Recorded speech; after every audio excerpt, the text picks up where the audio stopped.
Aquarians, let's see कि आज 2 सितंबर 2025 का divine message, goddess guidance, universal message क्या है। आज यूनिवर्स आपसे क्या कहना चाहते हैं, आज के दिन आपको क्या सुनने की ज़रूरत है, कैसा रहेगा आज का दिन, क्या सब होने की संभावनाएं हैं, कि ऐसे मूड में रहने वाले हो और कोई भी सिचुएशन आए तो उसे कैसे हैंडल करना चाहिए, वो गाइडेंस हम यहाँ लेंगे।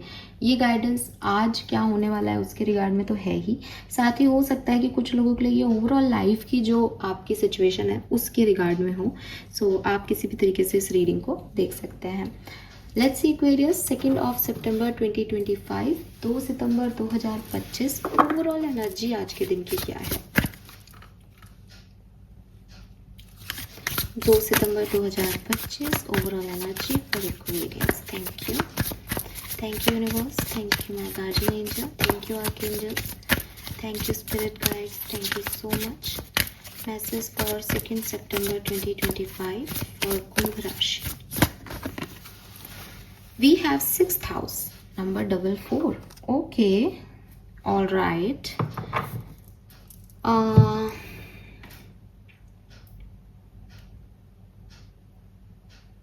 सी एक्वेरियस, 6 नंबर जो है, मतलब 6th हाउस जो होता है एस्ट्रोलॉजी में, वो बेसिकली आपके एनिमीज़ का हाउस होता है, ठीक है। सो मुझे ऐसा लगता है कि आज थोड़ा बहुत हैवी डे हो सकता है काफ़ी एक्वेरियंस के लिए। हैवी इज़ नॉट लाइक कि आपकी किसी से लड़ाई हो जाएगी या ये, लेकिन मुझे ऐसा लगता है कि जीत जाओगे आप, लेकिन ऑब्स्टिकल्स आएंगे। ये बेसिकली शत्रु और ऋण का घर है। ये चीज़ आपको आज डिस्टर्ब जरूर करेगी। हालांकि बॉटम में मास है, बॉटम एनर्जी में यहाँ पे मास की एनर्जी है डबल 2 के साथ। सो यस, आप लड़ लोगे, आप डरोगे नहीं सिचुएशन से, आप उसकी फाइट बैक बहुत अच्छे से दोगे। लेकिन ये आपको थोड़ा सा, मतलब वही बात है ना कि जब हाउस ही वो है तो वो उन्हीं चीज़ों को रिफ्लेक्ट बैक कर रहा है, तो थोड़ा सा डिस्टर्ब हो सकते हो। तो आज के दिन का जो मोटो रहना चाहिए आपका, वो रहना चाहिए कि मुझे स्मार्ट वर्क करना है, हार्ड वर्क नहीं करना, बिकॉज आज आपके पास बहुत काम आने वाला है। तो आप देखो आप स्मार्ट वर्क कैसे कर सकते हो, कैसे चीज़ों से बच सकते हो, क्योंकि अपोजिशन हैवी है आज के दिन। अपोजिशन में जो लोग हैं वो आपके लिए थोड़े से खड़े हो रहे हैं। तो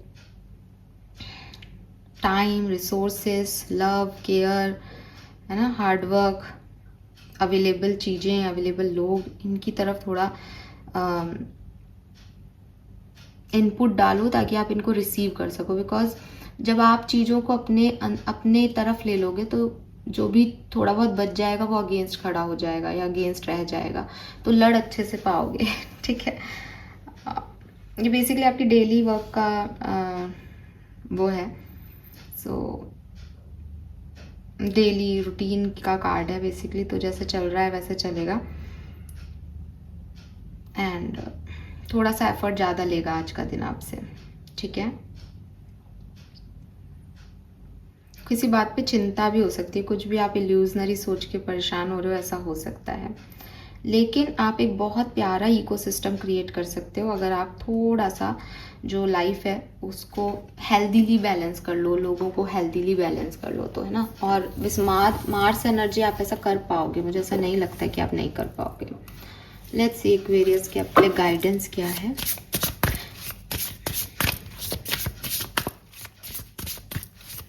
मेडिटेशन करना आज तो आप एक्वेरियस, अभी आ जाएगा गाइडेंस, बट मैं तो ये कहूँगी आप मेडिटेशन करो। आपके चक्रा जो अलाइनमेंट में नहीं है वो अलाइनमेंट में आ जाए, आप थोड़े नॉर्मल हो जाओ, ये बहुत ज़रूरी है।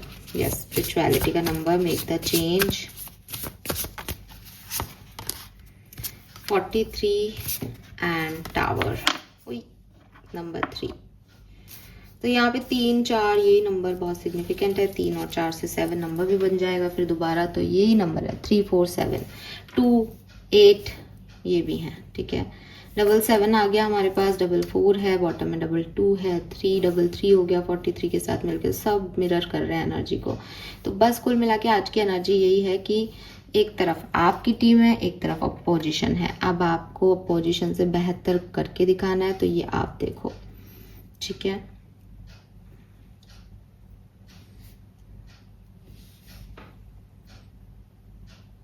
Don't be afraid to sing and make the change and unplug and relax for a spell. Okay, let's see आपका सबकॉन्शियस माइंड क्या बता रहा है, फिर एक साथ गाइडेंस लेंगे।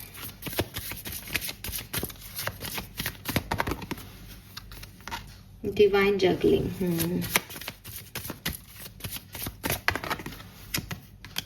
होलनेस, ओके, परफेक्ट कार्ड्स, मतलब कुछ ज़्यादा दिमाग लगाने की ज़रूरत नहीं है। जब से मैंने इस तरह से 2 डेक से रीडिंग करने लग गई हूँ, मेरे ख्याल से काफ़ी क्लैरिटी हो जाती है। सो देखो, एक्वेरियस गाइडेंस में पहला गाइडेंस जो आ रहा है वो आ रहा है कि आप बहुत कंफ्यूज्ड रहते हो, ठीक है। कभी आप एक सिचुएशन के बारे में कुछ सोचते हो, फिर अगले ही पल आप उसके बारे में बिल्कुल अपोजिट सोचने लग जाते हो। तो ये जो कन्फ्यूज़न है ना आपका, इस कन्फ्यूज़न को ख़त्म करने के लिए आपको मेडिटेशन, रिलैक्सेशन टेक्निक, थोड़ा सा सॉल्ट बाथ ले लो। शायद कुछ लोग तो भूल ही गए हैं कि सॉल्ट बाथ नाम की कोई चीज़ होती है, उन्होंने तो बहुत लंबे समय से खुद को क्लेंज नहीं किया। तो क्या है, आप इम्प्योर एनर्जी में हो बेसिकली। जब हमारी बॉडी इम्प्योर होती है, जब हमारी एनर्जीज इम्प्योर होती है ना, तभी हमारे मन में कन्फ्यूज़न आता है, क्योंकि हमारे इंस्टिंक्ट जो काम करते हैं, दिमाग उसके अगेंस्ट काम कर देता है। तो वही चीज़ है कि यू नो कि आपको कैसे जीना है, क्या करना सही है एंड ऑल, लेकिन कहीं ना कहीं आप फंस जाते हो, कहीं ना कहीं आप अटक जाते हो, और उसके लिए आपको ये सारी टेक्निक्स यूज़ करनी पड़ेंगी, जिससे कि आप एक पर्टिकुलर स्टैंड, आप ऐसा सोचते होंगे कि मैम कन्फ्यूज़न ही ये है ना कि कहीं कुछ गलती नहीं हो जाए। तो मैं हमेशा आपको एक ही चीज़ समझाती हूँ कि गलती ना हो, गलती से ये किसी की भी लाइफ में पॉसिबल नहीं है। अगर आपको लग रहा है कि मैंने बड़ा कैलकुलेटिव डिसीजन लिया मैम इसलिए ये इतना सही है, आप मूर्ख हो, ठीक है। जो चीज़ें आपकी लाइफ में, जैसे जहाँ आपको पहुँचना है, मैं नहीं कहूँगी कि इस पत्ते को हिलना है इसलिए ये हिल रहा है, डेफिनेटली वो है, बट वो शायद मैं आपको समझा नहीं पाऊँ। लेकिन अगर उस पत्ते को गिर के किसी और के पैर के नीचे जाना है तो वो जाएगा, फिर वो अभी हिल के गिर जाए, चाहे आप उस पत्ते को तोड़ के गिरा दो, उसकी डेस्टिनी ये है। तो आपका जो लाइफ पर्पस है, आपको जहाँ तक पहुँचना है, आपको जिन लोगों से मिलना है, मतलब अगर आज आप 25-26 साल के हो और आप किसी से मिले और आप उनसे अट्रैक्टेड हो या उनके साथ आपका तालमेल है, तो 10 साल की उम्र में आपने कोई ऐसे काम किए होंगे ना कि आप आज 25 साल में यहाँ पहुँच गए।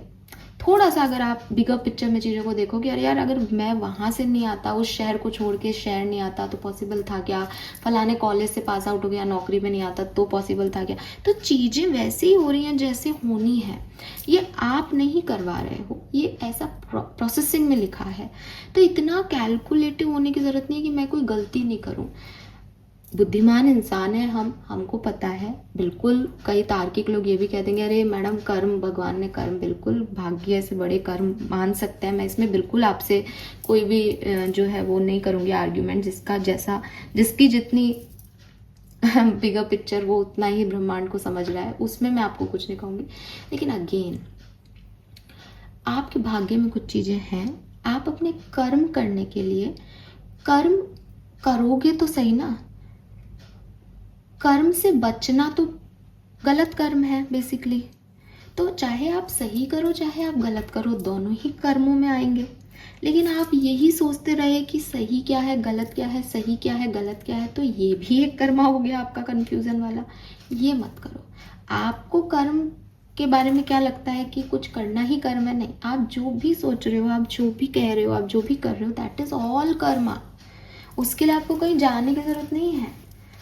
तो डू इट, ठीक है, डू इट। एटलीस्ट कहीं जाओ, एटलीस्ट गलती करो, गलती से सीखो, ताकि इतना समय रखो कि यार मैंने 26 साल की उम्र में जो है एक गलती कर ली, तो कम से कम मैं 36 साल की उम्र तक उससे निकल पाया, अब मैं दोबारा एक नई गलती के लिए रेडी हूँ।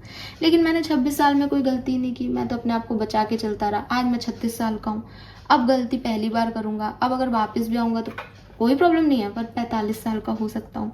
तो ये सब चीज़ें जो हैं ये आपको समझो, तुरंत तुरंत अपने काम करो, जो बुद्धि कह रही है करो, कुछ सही होगा कुछ गलत होगा, ऐसे ही ज़िंदगी आगे बढ़ती रहेगी, ठीक है। सो ये जो जगलिंग है ना आपकी, इससे निकलो। कुछ रिचुअल्स परफॉर्म करो अपने लिए, अपने आप को प्योर एनर्जी में डालो, और उसके बाद जो ठीक लगता है वो करो। उससे आपको नहीं डरना लोग क्या कह रहे हैं कि नहीं, लाइक मैंने ये सोच लिया अपनी लाइफ के लिए, गलत है कोई बात नहीं, मैं भुगतूंगा, या मुझे अभी ठीक यही लग रहा है, मुझे अच्छा लग रहा है ये, मैंने ये कर लिया। तो खुद के लिए स्टैंड लेना सीखो। डन। दूसरा मैसेज जो मुझे आ रहा है ये कि जब मैं आपसे कहूँ अगर कि आपको आपकी लाइफ में चेंज की ज़रूरत है, तो आपका सेकंड क्वेश्चन ये होगा, मैम कैसा चेंज? तो मैं आपको कहूँगी भाई आप किसी भी तरीके का चेंज लाओ, लेकिन आप सेम एनर्जी में रहोगे तो सेम ही आउटपुट आपको मिलेंगे, सेम ही रिजल्ट्स मिलेंगे, सेम ही थिंकिंग प्रोसेस रहेगा। ठीक है, जैसे मैं अभी बात कर रही थी कि आप चाहे मानो नहीं मानो कि कर्म और भाग्य का क्या खेल है, लेकिन मैं आपको ये तो कह सकती हूँ ना कि आप पढ़ें, आप गीता पढ़ लें, आप अपने कोई और धर्म है आप धर्म बुक पढ़ लें, आप पुराण पढ़ लें, वेद पढ़ लें, मुझे यही पता है इसलिए मैं बोल रही हूँ, बाकी आप कुछ भी पढ़ें। ठीक है, और अगर आप नॉवेल्स पढ़ना चाहते हैं तो आप द सीक्रेट्स की बुक्स पढ़ें, तीनों बहुत अच्छे वॉल्यूम्स हैं। आप आदिचार्य शंकराचार्य को पढ़ लें, आप अद्वैतवाद को पढ़ लें। तो ये सब चीज़ें जो हैं, ये फिलोसफिकल जो बुक्स हैं, ये आपको काफ़ी कुछ बता देंगी कहानी के बारे में। ठीक है, सो वही चीज़ है कि आप अपने अंदर चेंज लाना चाहते हो तो आपको अपने आप को कुछ नया सीखने देना होगा। आप सोचोगे नहीं हमें तो सब आता है, तो कैसा चेंज आएगा? मैं ये मानती हूँ कि लड़कियों को 20 साल तक शादी कर लेनी चाहिए, अब मैं इस थॉट प्रोसेस को नहीं छोड़ रही, तो कैसे चेंज करूँगी मैं अपनी मेंटेलिटी में या अपनी सोच में, अपने इर्द गिर्द के माहौल में? मैं तो हर 21 साल की लड़की को कहूँगी अरे ये लेट हो गई शादी में बेचारी। क्यों? क्योंकि मैंने तो अपना परसेप्शन, अपना थॉट प्रोसेस नहीं चेंज किया। तो चेंज क्या करना है? चेंज मुझे ऐसा नहीं है कि आप कोई पुराने ज़माने के कपड़े पहनते हो तो आपको बहुत अच्छी खूबसूरत जो है नई टाइप की ड्रेसेस पहनना आपके लिए चेंज होगा। आपकी मेंटेलिटी चेंज नहीं हो रही ना। तो अगर आप अपनी लाइफ में बदलाव चाहते हो कि अरे यार मेरी लाइफ बड़ी स्टक हो गई है, तो खुद को बदलो। अब उसके लिए आपको क्या करने की ज़रूरत है? आप देखो आप किन चीज़ों में फंस गए हो पिछले कुछ सालों से। आप टीवी देख रहे हो, आप उन्हीं 4 लोगों की दुनिया में हो, वो 4 लोग जो बातें करते हैं आप वही सुन रहे हो सिर्फ। आप एक सेम तरीके की जॉब में हो, आप एक सेम तरीके के काम करते हो, आपका सेम तरीके का रूटीन है। अब आधे से ज़्यादा आबादी का सेम तरह का रूटीन है, लेकिन फिर भी बदलते रहना चाहिए हमें। ऑफिसेस, हमारा वर्क कल्चर भी बदल जाना चाहिए समय के साथ। द रीज़न इज़ कि हम नए लोगों के कांटेक्ट में आएंगे तो हम नई चीज़ें सीखेंगे, नई बातें करेंगे।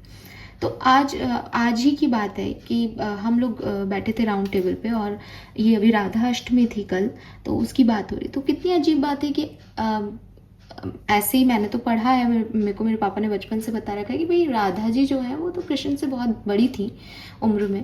तो एवरीवन लाइक कि नहीं वो तो उन्होंने तो आंखें नहीं खोली, वो तो साथ में पैदा हुए थे और वो तो ऐसा था। मैंने कहा अरे ये नया पॉइंट ऑफ व्यू कहाँ से आया? फिर जब सब बात कर रहे थे तो अब वो सब भीड़ है, वो भीड़ है यंग जनरेशन की जिन्होंने यही देखा है, उन्होंने टीवी पे यही सुना है। And then someone told me कि मैम मुझे तो ये पता ही नहीं था कि ऐसा भी कुछ है, एंड शी इज़ ब्राह्मण। तो बहुत अजीब बात है कि हमें एक्चुअल थियोरीज तो पता ही नहीं है, हम सिर्फ रील्स देख के, टीवी देख करके एक कहानी बना रहे हैं, और फिर हम प्रिटेंड ऐसे करते हैं दैट हम बहुत बड़े हमारे धार्मिक लोग हैं। हमने पढ़ा ही नहीं है, ये सब हमारे पुराणों में, वेदों में सब बातें लिख रखी है, बट हम, क्योंकि भाई वही बात है ना कि हमने, ऐसा हुआ भी नहीं था कि कुछ गलत था, लेकिन अपने धर्म को मॉडिफाई कर दिया हमने ताकि हमारे भगवान पे कोई वो नहीं। अरे भगवान ने कुछ गलत नहीं किया, वो कभी गलत नहीं करेंगे। आपकी खुद की मेंटलिटी है कि इससे लोग उनके बारे में कुछ कहेंगे, तो आप गलत हो, वो नहीं गलत थे।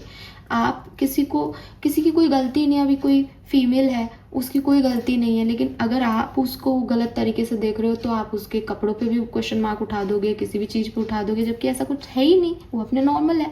तो वो तो नॉर्मल थे अपनी जगह, और राधा जी उनसे उम्र में बड़ी ही थी, लेकिन आप लोग, नई जनरेशन ऐसा कह सकती है अरे अरे ये तो पाप, ऐसा तो कृष्ण भगवान भी आपके ऐसे कर रहे थे। अरे कैसे कर रहे थे? तुम्हें पता भी है। That is not the love जो कि आप लोग और मैं समझ रहे हैं कि हाँ साहब वो फिजिकल कोई रास लीला चल रही है। नो, दैट इज़, वो काली का अवतार है, वो शिवा का अवतार है, and that is the modification basically.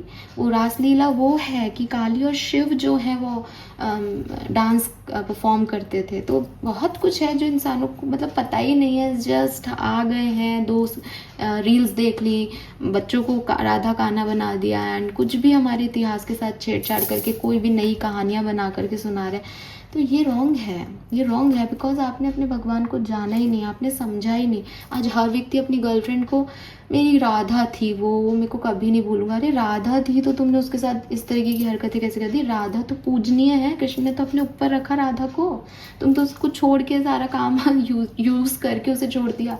So the thing is कि आप लोगों की मेंटलिटी बड़ी ख़राब हो चुकी है। आप लोगों की, मैं ऐसे किसी पर्टिकुलर व्यक्ति पे नहीं कह रही, लेकिन नहीं पता है लोगों को, लोग अपनी धुन में अपने ही रूल्स रेगुलेशन खुद बना रहे हैं और कुछ भी कर रहे हैं यार। मतलब मैं खुद हैरान थी कि ये हमारा इंडियन सर्कल है जिसमें से सिर्फ एक मैडम और थी, और अच्छा है हम 2 थे जिनको हमको पता था, अदरवाइज़ किसी को कुछ पता ही नहीं है। और अगर मैं अकेली होती तो मेरे को मुश्किल हो जाता समझाना सबको, बिकॉज फिर यू नो ना, जहाँ क्वांटिटी होती है वही लोग जीतते हैं।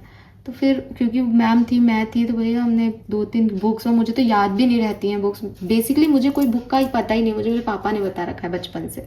तो मुझे तो ये है कि हाँ हमने तो यही सुना है। तो सो वही चीज़ें हैं कि उन्होंने फिर 2-4 नाम लिए, उन्होंने बताया कृष्ण काली का अवतार, और शायद कोई बुक भी है काली संहिता करके। सो वही चीज़ है कि आप, हम बुक्स नहीं पढ़ेंगे जब तक हम हमारा साहित्य नहीं पढ़ेंगे, हमें कुछ नहीं पता है। और ऐसे ही कोई भी उठ करके कुछ भी बना दे रहा है और हम उस पर विश्वास कर रहे हैं। आपको ऐसा नहीं करना। आपको पहले ना अपने अंदर चेंज लाने पड़ेंगे, आपको समझना पड़ेगा कि मेरी रूट्स क्या हैं। जब आप वो कर पाओगे तब आप कंप्लीट फील करोगे। अभी आप अगर ऊपरी तौर पे देखते हो कि हाँ मैं उसको भूल गया हूँ, मैं उस चीज़ से निकल गया हूँ, वो नहीं आपको कंप्लीट कर पा रहा। सो फाइंड होलनेस का कार्ड है कि चेंज ऐसे लाओ अपने अंदर जिससे सब बदल जाए और आप कंप्लीट फील करो। ठीक है, सो ये मैसेज आपके लिए है कि एक्सेप्टेंस दें। बेसिकली इनर पीस है का मैसेज है यहाँ पे। इंटरनल एनवायरनमेंट की ज़रूरत है। ऊपरी तौर पे, बाहरी तौर पे हाँ ठीक है मैंने एडजस्ट कर लिया, that is not the change, क्योंकि वो मन में कहीं खटास डालेगा। अंदरूनी तौर पे समझो चीज़ों को बिगर पिक्चर में, एक्सेप्टेंस दो कि अच्छा सच ये है, इतने सालों से मैं गलत सच पढ़ के आया हूँ या गलत सच पे बिलीव करते आया हूँ। तो एक्सेप्टेंस दो उस नई कहानी को। We have no boundaries, unplug and relax for a spell. Difficult to establish healthy respect. Take care to ensure your needs are met. So ये तो वही चीज़ है कि अनप्लग एंड रिलैक्स और नो बाउंड्रीज। तो बेसिकली क्या है कि नई कोई चीज़ सर्व हो रही, नई कोई अच्छे से बात कर रहा, नई वैसे रिजल्ट्स आ रहे जैसा आप चाहते हो, तो एक हेल्दी रिस्पेक्ट जो है वो दोनों में मेंटेन रखो। सिचुएशन में सेल्फ केयर पे फोकस करो और ये ध्यान रखो कि अगर कोई चीज़ आपके लिए बनाई गई है तो वो आपको मिल जाएगी एक्वेरियस। उसके लिए आपको उसको चेज करने की ज़रूरत नहीं है। राइट टाइम पे राइट लोग, राइट सिचुएशन अपने आप आ जाते हैं।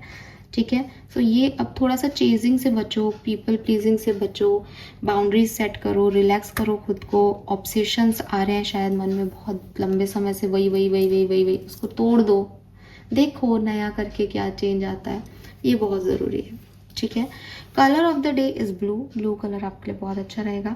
रेड भी हो सकता है आज, लेकिन रेड सबको सूट नहीं करता है, इसलिए अगर आपको सूट करता है तो रेड भी हो सकता है। रेड आपको एक्शन ओरिएंटेड लगेगा क्योंकि आज आपको लड़ाई करनी पड़ सकती है, अपोजिशन हाई हो सकता है। ठीक है, लेकिन अगर आप खुद पे फोकस करते हो, स्टैंड लेते हो खुद के लिए, आप अपोजिशन अगर कुछ बता रहा है, हाँ ये भी एक मैसेज हो सकता है कि भाई अगर अपोजिट लोग कुछ कह रहे हैं कि जो है तुम ये चीज़ ऐसे करो, तो उसको पढ़ लो, उसको समझ लो, क्या पता वो सही कह रहे हैं। आपको अपनी सोच में तब्दीली लाने की एक्चुअली में ज़रूरत है यहाँ पे। ठीक है, so this is all for you Aquarius. Hope ये आपसे रेजोनेट होगा। चैनल को लाइक और सब्सक्राइब कीजिएगा। बाय।